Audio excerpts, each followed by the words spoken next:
नमस्कार साଙ୍ଗमाने आज मु बनाऊँगी मूला पराठा। मूला को धोईकरी कद्दूकस करके निचोड़ी नहीं पानी को ता सहित कंचा लंका हरी धनिया काटिकी पकई किसी मिर्ची पाउडर चाट मसला आमचूर देकर मुझे भल भाव में मिक्स करके रखीदे। एपटे रुटी बेलिली ता सहित टी अटा देली कारण मूलू पानी बाहर।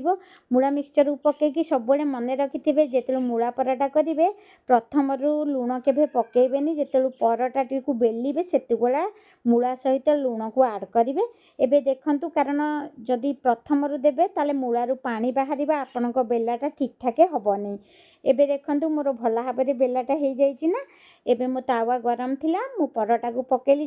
जेतेबेले मूला पराठा करेंगे गैस रो फ्लेम को सब बेले धीमी आंच रे रखिबे कारण मूला पराठाटा टिके सिजिबो टाइम लागिबो सेथिपई। एबे देखंतु मूला पराठा मोर बनिकरी पूरा रेडी। रखुची। जय जगन्नाथ।